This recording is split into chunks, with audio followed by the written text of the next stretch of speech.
September 12th is an important day for everyone who works on poverty and opportunity. That's when the latest U.S. Census data on income, poverty, and health insurance coverage gets released. The good news is that the release of the report provides a great opportunity each year to focus national attention on poverty, even if only for a day or two. Here at CLASP, the numbers help inform the work we do to foster policy solutions for low-income people. The data tell us about income and poverty in 2011 and provide not just the latest numbers, but the most reliable long-term trend information.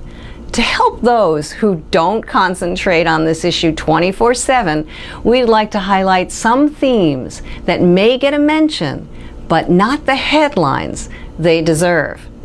To begin with, there is one overarching misimpression that we hope doesn't become the big takeaway: that poverty is simply the result of the inevitable fallout from the Great Recession, and poverty will go away when we fully emerge from the Great Recession. Sure, the recession has exacerbated poverty, and it's been painful, but there are broader economic issues at play that contribute significantly to poverty. Simply put, we had plenty of poverty before the Great Recession.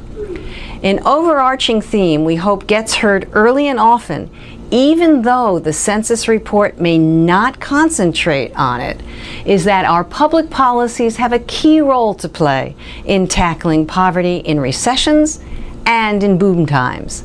That's the biggest takeaway. Among the specific issues to keep an eye on in the upcoming report are these four. Number one, deep poverty. That's defined as having income at half or less the federal poverty threshold.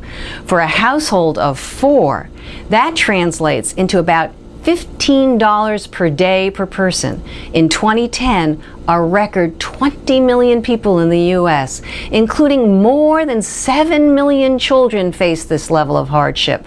We'll be writing about this challenge, and we urge you to zero in on it. Number two, child poverty. Children are nearly twice as likely as adults to be poor, with more than 1 in 5 U.S. children in 2010 poor. Unfortunately, children also experience some of the longest lasting and most significant effects of poverty. Brain science now tells us that the very architecture of the brain is negatively impacted by the stress of poverty. The good news is that many of these risks can be alleviated or minimized by programs like the Supplemental Nutrition Assistance Program, child care subsidies, and the Children's Health Insurance Program. They have been proven successful in putting children on a better path toward achievement in school and in life. We celebrate those programs.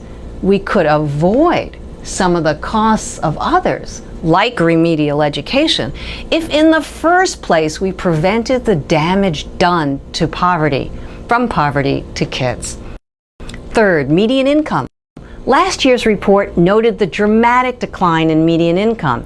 It was 2.3%. How can such a small number be such a big deal? Drops in real income for everyday families show that a great swath of Americans are struggling. Loss of jobs from the Great Recession accounts for part of the story.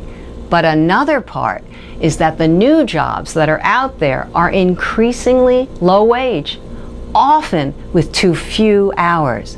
If median income falls again this year, it could point to a pretty serious trend. Fourth, and not final, is the youth. While the census report only provides limited information about the youth population, CLASP will be looking at those numbers as well as others related to youth to see how they are faring, because when it comes to poverty, this is a huge risk population. Youth employment is at its lowest rate in more than 60 years. School dropout is 5 times higher among low-income families than affluent families. At CLASP, disconnected youth are high on our agenda, and we hope you'll come back for reports so disconnected youth can be higher on your agenda. CLASP and our colleague organizations have many resources available on poverty. Please see suggestions at the end of this video on where you can go for more information ahead of the data release.